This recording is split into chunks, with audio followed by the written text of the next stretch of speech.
recruit, like the coaching piece. So I really appreciate your insight on that too. Um, okay, let's jump into some hot seat coaching. How's everybody out there doing? Is your mind blown by that recruiter panel?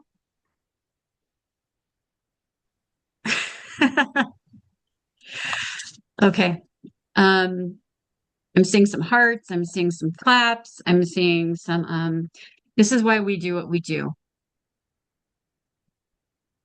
We're ending the year and it's been really hard out there. I don't know. You've got Kristen's 3 step. You've got to get your mind right. We talked about that. You've got to get your branding right. You've got to get your strategy right. You've got to get your wisdom as to what do you want to do, as step 2 of what Kristen was talking about. And so I had several requests to do hot seat coaching. And coaching is not consulting. It's not me telling you what to do. I've given you 4.5 hours. My speakers have given you 4.5 hours of spraying. How many of you feel like the fire hose and feel a little overwhelmed right now? Anyone? Okay. That's why we make this 5 hours.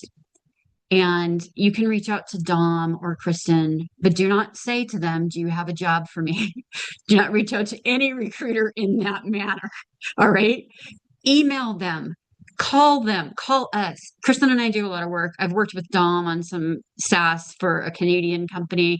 Elias and I have known each other for a long time. And to even get them here, they're like, asking me, what's the ROI? What do you want to do? How do you want to do that? That is the impact of community.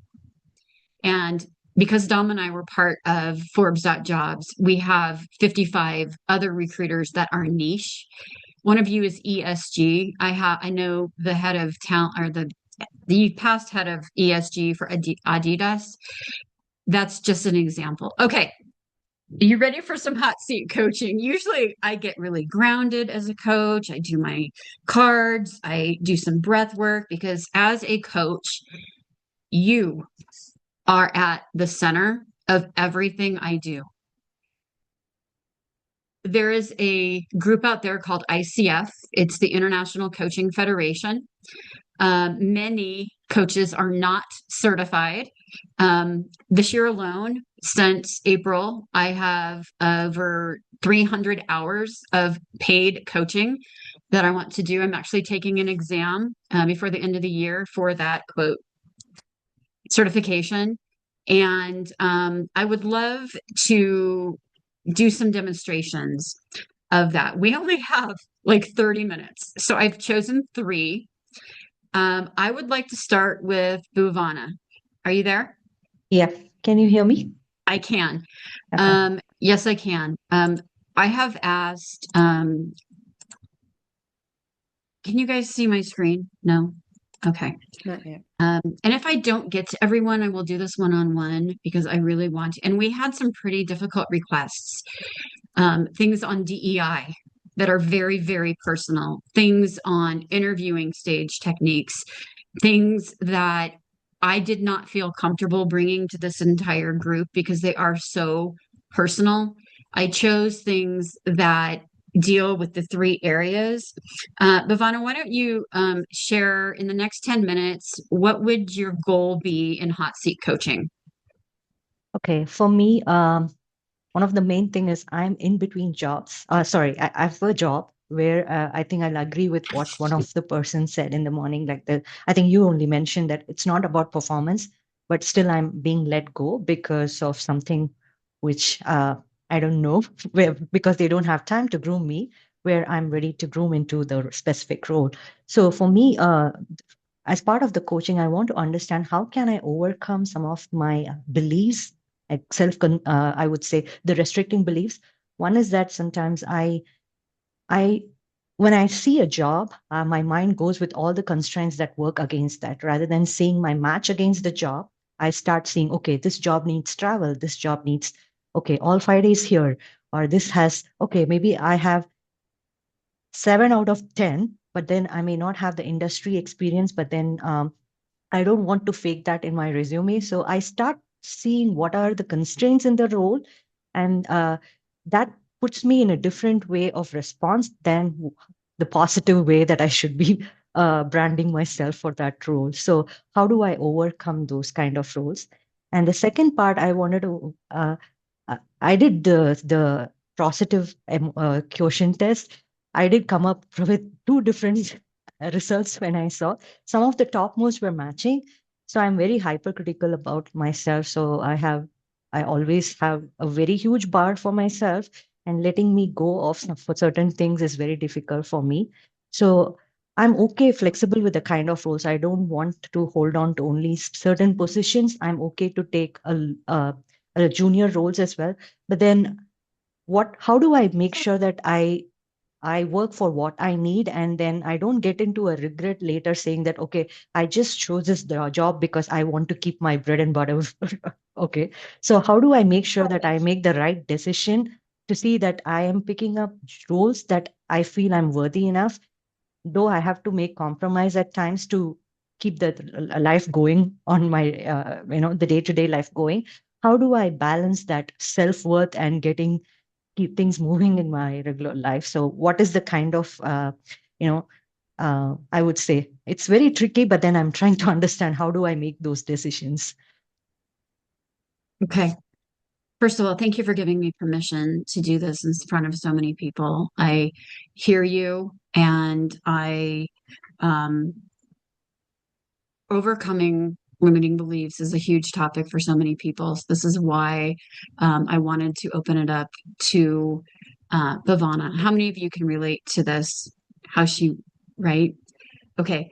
So the first piece is that you shared, um, and a coach will ask, do I have permission to provide an observation? Yes. Okay. In coaching, we want to make sure we have your permission to provide, because sometimes coaches are put on pedestals. So an observation is that you stated that you have hypervigilance and hyperrational, and you're quite critical, and that shows up in your quadrant, and that you've been through positive intelligence already. So even though you've been through some of the mental fitness exercises, it's so strong now. Yeah. So what has worked for you, that when you feel that you're being extra hypercritical, that allows you to break up those thoughts? Sometimes I just step away from applying, or just take a pause. 1 or 2 days I don't do what I actually do, just break it, just to get me out of that cycle. Like, for example, I got fatigued applying for roles last few weeks, and then like 2 days I just paused. I'm not going to apply for anything, because sometimes I feel like if when it becomes monotonous, probably I don't relate to that conscious applying, right? Because I just want to get this done. I just want to apply for these roles. So probably my awareness and I would say the awareness of what I need to do, what best would work for it, may come down if I'm trying to do it more in a routine kind of a way. Okay. You stepped away, made you feel better. And when you are applying to roles where you feel that you are a 7 out of 10, are you applying for those positions? Earlier, I didn't, but now I'm forcing myself. I'm stepping out of my comfort zone and trying to push. And this coaching session itself is one of my step to out of my comfort zone, because I'm not very comfortable coming on video and talking. I'm trying to push myself out of that boundary. Well, congratulations. That's huge self-awareness and trying to push that boundary. Now, when you have those days where you are pushing your boundary and stepping into something different, how have you noticed that your productivity turns out? Or how do you feel at the end of the day when you're doing something different? I think reflecting back, it makes me feel happy, because I did attend one of the session with PMI Network where I never used to post anything in LinkedIn. So one of the sessions talked about posting, and I'm not very good in doing promotion, and I don't like that as well. That's the way I've grown myself. So the first thing they thought was, okay, do something that you like about. So I started with a gratitude note to my mentor. And when I saw people reacting to this, it made me feel happy. It's not about me. It's about the person who is not even in my connection. So I felt happy, and it was like my heartfelt tribute. So I felt contented and happy and the blessings of life, where I have got so many people who have helped me to reach this stage. So it was more of Nice. feeling of gratitude rather than me. And right now, I have reached in a stage, it was denial for me when I heard that I will be let go. But I would say the last few days, I've been trying to actively work on networking, but not for the reason of finding job, but it is helping me to find a purpose of how I can leverage my skill to someone who's putting in effort in getting into a community. So that's the way I'm seeing myself, not for getting job, but making it more purposeful, so that I feel that if I pay forward 10 times, something somewhere, some blessing would be coming in disguise for me. I know it's What I getting like so about that, philosophical or spiritual, like you no, talk. and that's part of the alignment that we talked about before, is that you're moving out of your head and you're moving into your Yeah. heart. Hmm. So in my framework, it's head, heart, soul alignment. And we talked and we heard about strategy through those recruiters, right? I Hmm. am a recruiter, but the other part of that DNA, career DNA, is wisdom. And it Yeah. sounds Yeah. like you're using your wisdom to break up those limiting beliefs of hypervigilance and hyperrationality to do something different. Now, what are one or two nuggets that you've heard today that you feel like you want to implement in your job strategy from here on out?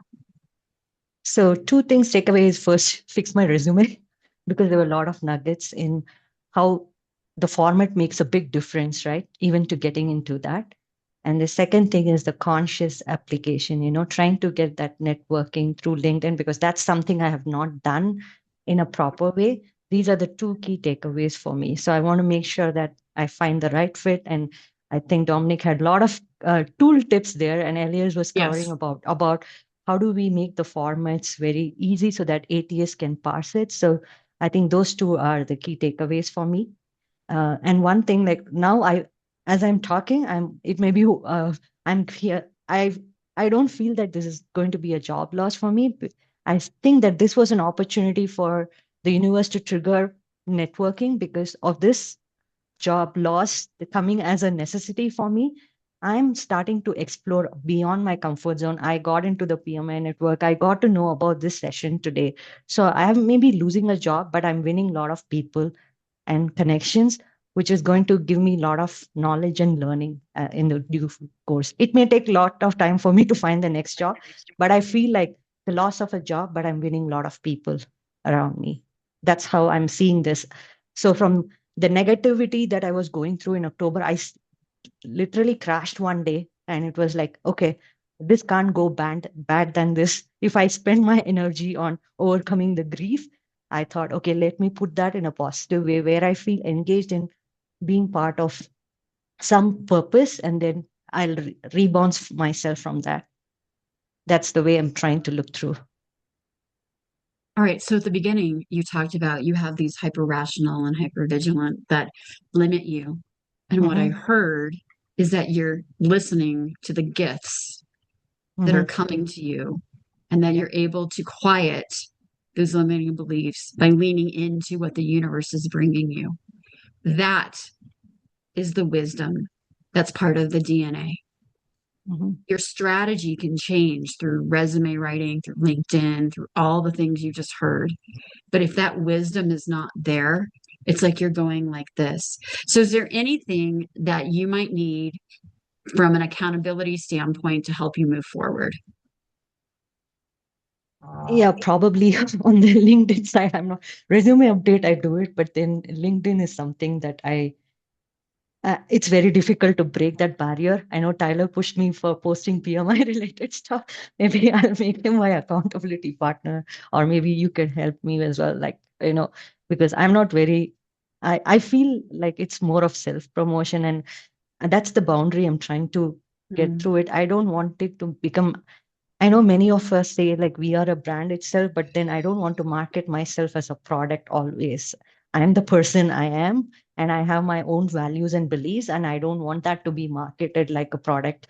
That's the other, maybe it's other side of the spectrum, but yeah, that's the way I feel. Hmm. And maybe there's some wisdom in that too. You have to think about what is your go-to market plan. Mhm.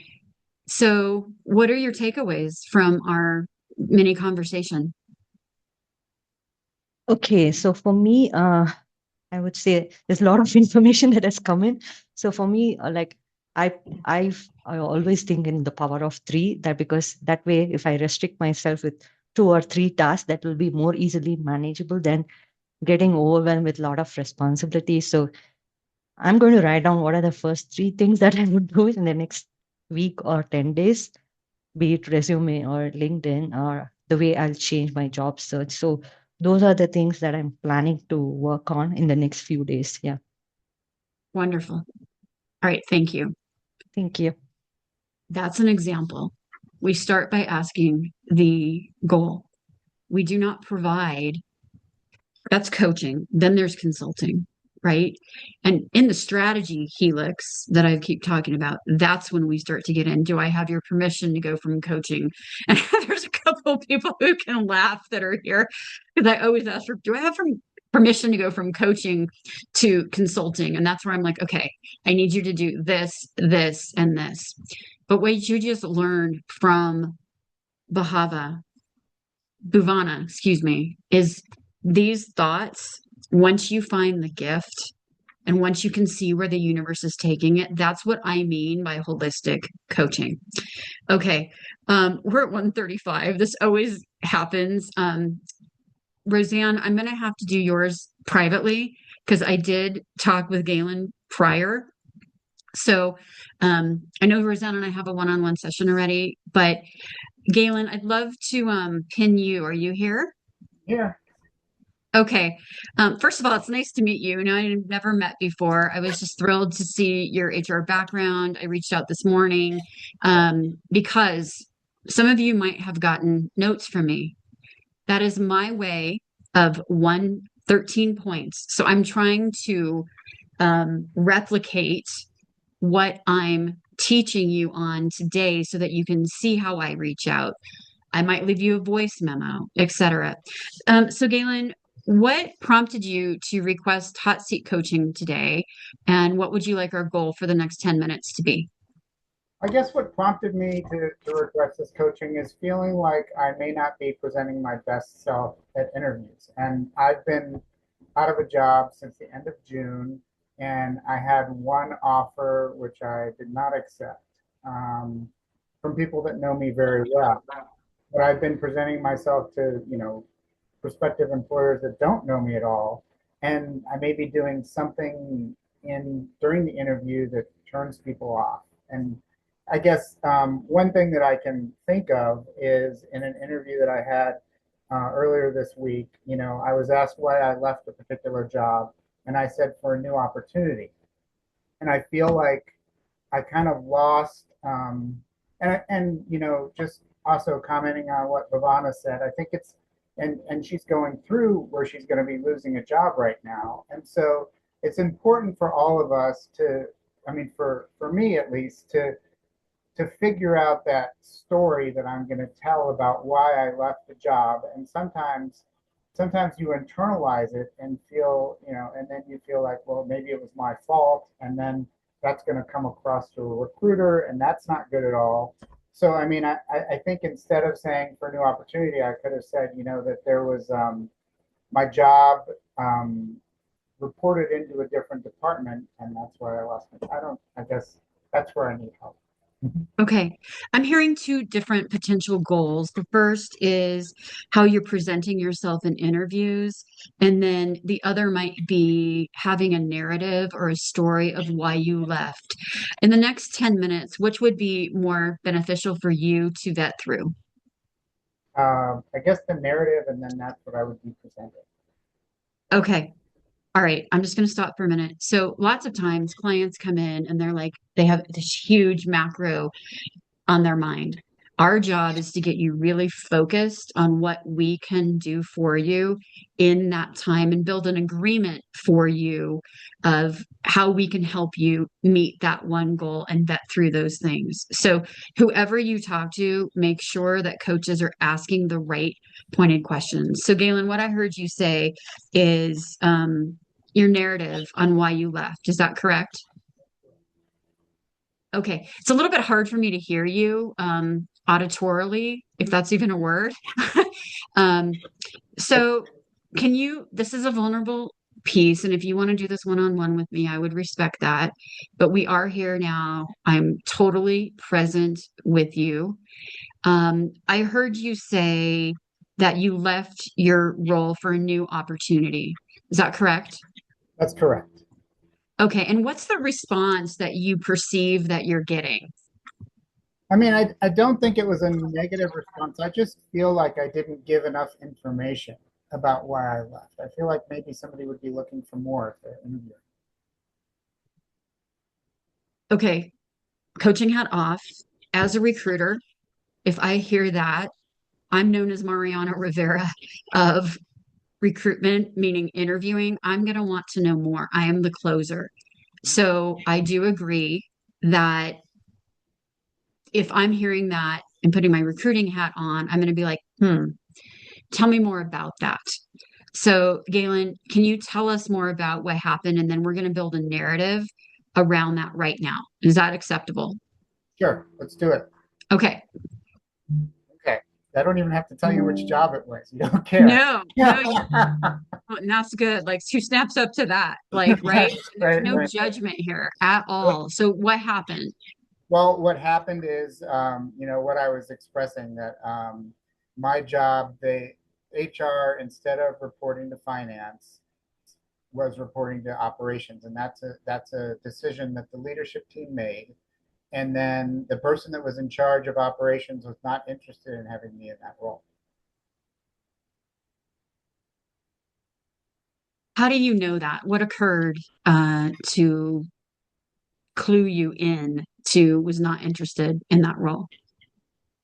I mean, to be honest with you, it was a discussion with me and the employer, and they said that I was no longer wanted. I am so sorry. That must have really hurt. Yeah.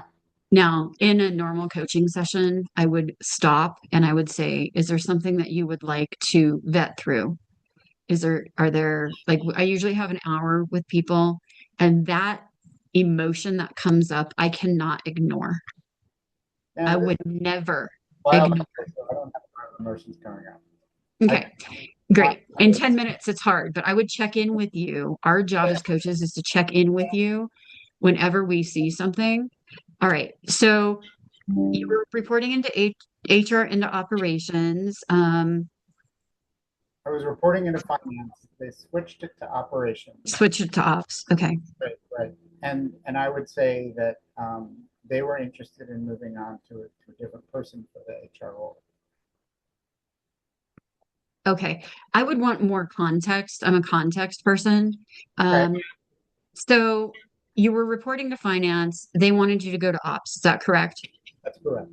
Okay. The ops person, through a discussion with you, stated that they were not interested in having HR. Right. Okay. All right. What I would ask is, did you have a discussion with finance to see the possibility of staying with finance? It was just time for me to move on from that organization. And that Very good. Okay. How many of us can recognize that? It was just time to say bye-bye. right. Okay. All right. So when you're providing information, I'm going to go into collaboration here, or a little bit of consulting, so that we get an answer in a timely manner, right? There were a lot of reorganization and changes in the organization that affected my position. They Right. wanted to move me from finance to operations, and that did not feel right from a career perspective. And it led me to really seek and go deep of what do I want in my position, and therefore I was looking for another role That and sounds be good. quiet. kind of what I'm So looking how does everybody, look, just like I said, there's no perfect answer. There's Right. pixie dust that we can throw, and we are a community. So if my HR folks, others have things that can help or support, remember that you're supporting Galen. Carrie Ann. So I just want to say, Galen, thank you, because this is somewhat similar to the situation that happened to me most recently. I was pushed out and actually made the scapegoat for our CIO. And so I was in a contract position, and my company actually tried to move me. I was working as a government contractor. My company tried to move me into another position, but they moved me into they tried to move me into a position where I would have to be what's called behind a green door, which is for top secret instead of just, I have a clearance. So they were trying to move me into like, instead of just being secret, into top secret. I can't do that. I have a medical situation where I can't be behind that door. And I expressed that to them. They did not acknowledge it. They did not get back to me. They did not do anything. And so I sat in this like gray area for 2 months. And then one day just got called up and said, you're no longer with us. You're no longer working, whatever. So it was, I don't know how to respond to these same kinds of situations, because I have had someone actually dive in more. And in my area, they typically are used to someone just going to another position, get kind of rerouted. And with me not being rerouted, they were like, what's wrong with her? They kind of probably are looking at me funny. And so I had to explain that. And I have to kind of bring up the medical thing. So it's made me very kind of feel uncomfortable. So I appreciate you sharing, and I appreciate the uncomfortableness of that, because I end up having to share my medical information that I don't necessarily want to share. No. I'm going to stop you now. Please do not provide your medical information. It's another business. It's HIPAA provided. And I want to coach you on this one-on-one. Here's what an exit can be. Okay. Why did you leave your last employer? You want to be confident in your answer, not have emotion around it, clear and concise. Carrie Ann, please, like, I would love to coach you on this part. Like, no more saying your medical stuff. All right. I mean, I don't tell them the specifics. I just say to them, I have a medical device that requires a Bluetooth connection, and I can't go behind this door. I mean, that's how far I go. But I don't feel that I have to say any. I don't feel that, for me, that's too much for me. No, good. And that's fine. I didn't understand the. I'm sorry. Anything dealing with medical, I have a medical device like pacemaker, whatever, couldn't go behind. What she's talking about is you can't have phones or anything because of top secret clearance. I come from Lockheed and Honeywell, very common. All right. So Galen, I want to make sure and come back to you. I'm hearing you say that there's no emotion around it, yet something that before 5 minutes ago that was a limiting belief is that you were presenting yourself in the best way. So what I just did here is I haven't pinned Galen and Carrie Ann. I'm looking at all of you. But what I did was I paused and I slowed down so that I could be totally present. When you get flustered in an interview or an information session, that's all you have to do is take back your nervous system, take a breath, and say, okay, I want to come back to this, and then answer the question. All right. We all are going to get flustered at all times. To be honest, I had no idea Kristen was going to say what she said, and no idea Dom or Eli. Like, that was all. So it's a little intimidating. It's pretty cool, but it's still, right? Because we're all human. So Galen, when you think about your exit, why did you leave? What do you now feel comfortable saying? Well, I think, I mean, when I was preparing for this, I was thinking to myself that it's important to be vulnerable in the right way about your job transitions. And I mean, I do feel comfortable saying what the script that you said. So I should have been writing it down word for word. But I feel comfortable saying that. that there was transition in the organization and leadership moved my position to a new department, and it was time for me to move on. I guess that's probably not a, yeah. Okay. Do you see that shift in how he even showed up non-verbally? How his face, how his non-verbals came as a recruiter. I'm going to look for all of that, right? So practicing your exit strategy, having an accountability partner. Galen, I heard a shift there. That's great. I would suggest that as a takeaway, you might still practice that so that you start to really feel much more comfortable in your skin around how you state that. Because as a recruiter, we are looking for presence, executive influence, leadership. And so that part of your story is hugely important. I've had to work with CFO from a rental car company who had a DUI. And policy, you cannot have a DUI and work for a rental car company. So he's like, how do I talk about that? I've had situations where I had to get to build exit strategies for BIPOC women who let's just say it was very painful. We moved through all of that. So no matter what you have happen to you, Carrie, thank you for explaining. Galen, thank you for your vulnerability. And Bhuvana, it was so beautiful for you to see the gifts that are coming from today. That is my hope for all of you. And I will be providing a pay-as-you-go group. And if you're interested, I'm taking the first 6 applicants for that. I'm going to share my screen as we close up here. It is my honor, truly. I woke up today and I was listening, like I said at the beginning, to these pump up songs.